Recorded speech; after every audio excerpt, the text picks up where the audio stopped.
Vous écoutez un podcast Top Music. Premier sur la région. C'est moi le patron, avec le réseau Entreprendre. Eh bien, chers amis, bonjour. Un nouveau podcast, C'est moi le patron. Ce matin, j'ai le grand plaisir d'accueillir Hugo Spiess. Bonjour Hugo. Bonjour Alain. Je rappelle que ce podcast est destiné à vous donner envie d'entreprendre. Alors, écoutez bien ce que ce jeune patron a à vous dire. Alors, Hugo Spiess est un jeune patron, comme je l'ai dit, 35 ans. Il a créé une société qui s'appelle ProSoon, qui fait dans l'application numérique pour optimiser, écoutez bien, les processus de recrutement et favoriser l'égalité des chances. Il va nous dire ce que c'est. Il a une formation de bachelor en marketing international qu'il a décroché à Dublin, donc c'est un international.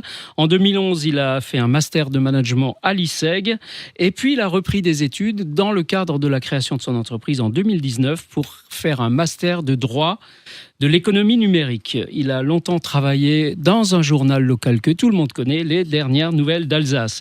Alors, Hugo, qu'est-ce que c'est exactement ProSoon ? Moi, ça m'intrigue. Merci beaucoup pour l'introduction et merci de nous recevoir et de nous permettre de présenter ce projet.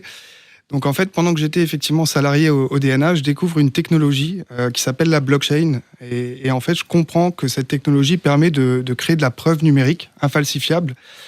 Et finalement, c'est la rencontre entre deux choses. C'est cette technologie. Et quand j'étais étudiant, j'étais très engagé sur les questions d'intégration professionnelle des étudiants. C'est d'ailleurs les sujets de mes mémoires quand j'étais étudiant, c'est les relations école-entreprise, comment favoriser l'intégration professionnelle des étudiants, comment renforcer leur employabilité.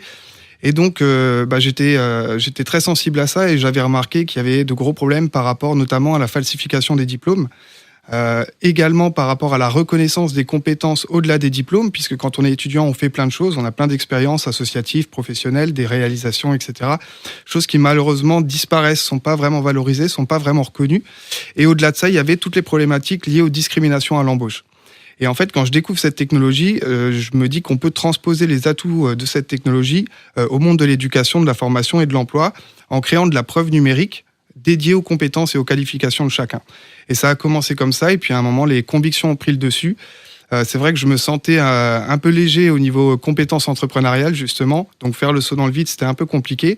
Mais j'ai décidé de reprendre mes études pour me former au droit de l'économie numérique et également pour suivre un parcours d'étudiant entrepreneur, donc grâce au dispositif Pépite et Téna, qui est vraiment sécurisant et qui m'a permis de passer le pas. Et comment est-ce qu'on devient entrepreneur ? Parce que lâcher son job au DNA, qui est un job sympa, j'imagine, on dit j'arrête tout et je me lance, je me risque. On saute de la falaise, là. Complètement. Et éventuellement, on fabrique son parachute tout en tombant, quoi. C'est ça. Justement, le parachute, ça a été la reprise des études et le statut d'étudiant entrepreneur. D'accord. Mais ça a été, si j'avais pas eu ça, je pense que j'aurais difficilement sauté le pas parce qu'effectivement, à CDI, j'étais sécurisé avec 2 enfants à charge, un crédit, une vie qui commençait à être construite. Donc, c'était assez inquiétant, même pour mes proches, de passer le pas.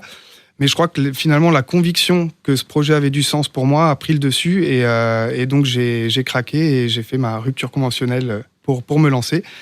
Et donc, c'est vrai que j'ai, avant ça, rencontré énormément de gens qui étaient dans ce secteur d'activité que je découvrais. Donc, la blockchain, je suis allé à des conférences. La blockchain, c'est ce qui pilote le Bitcoin. Exactement. Exactement. Donc, moi, je l'ai pas... Les signatures électroniques aussi, je crois. Oui, tout à fait. Ouais. En fait, cette technologie, donc il y a les crypto-actifs et tout cet échange de crypto-monnaies. Mais moi, c'est pas par ce biais-là qu'elle m'intéressait. C'est vraiment pour générer de la preuve numérique infalsifiable, puisque au départ, c'est ça, c'est un registre de transactions infalsifiables. Parce qu'il fallait créer ça dans le registre des diplômes, c'est quelque chose qui manquait vraiment ? En fait, il y a énormément de secteurs d'activité qui peuvent être transformés par cette technologie puisqu'elle apporte de la confiance là où il n'y en a plus. Notamment dans tout ce qui est victime ou là où il y a des vulnérabilités en termes de contrefaçon et de fraude.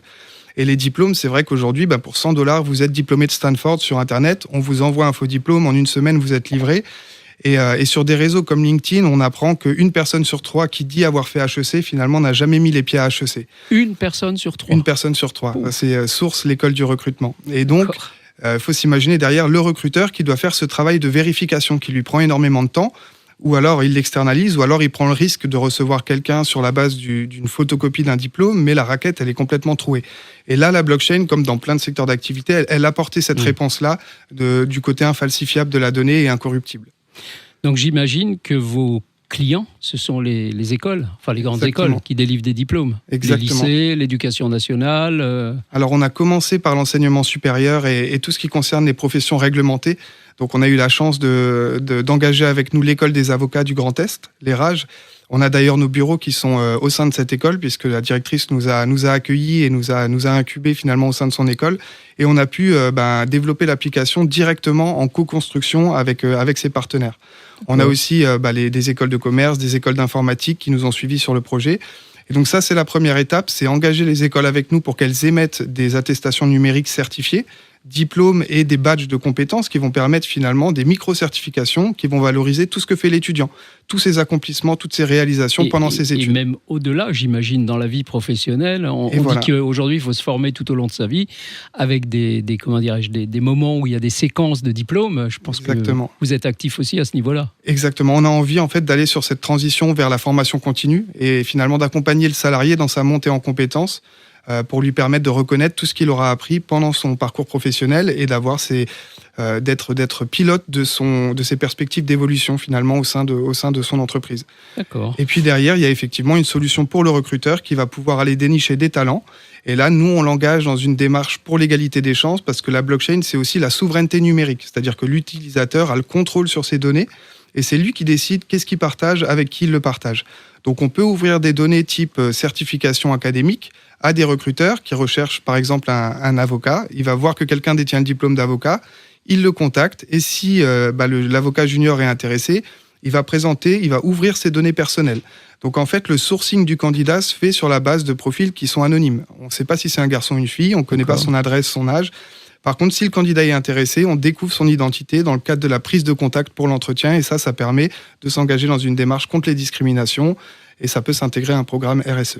Un vaste programme et très, très au fait du jour et des problèmes du moment, je trouve. Je crois. Hugo, une dernière petite question. Oui. Qu'est-ce qui vous a fait aller chez Réseau Entreprendre pour créer votre boîte ou du moins pour vous faire accompagner ?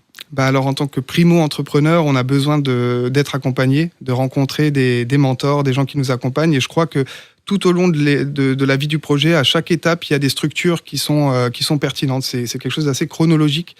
Donc, j'ai commencé étudiant entrepreneur, puis s'est suivi une incubation chez Semia, du réseau Quest for Change, où là, on a commencé à construire notre équipe, à avoir un vrai produit. Et là, on rentre sur cette mise sur le marché, donc toute cette phase de commercialisation et d'accélération du projet. Et c'est vrai que pour ça, le réseau Entreprendre était vraiment l'acteur le plus pertinent à notre niveau de maturité.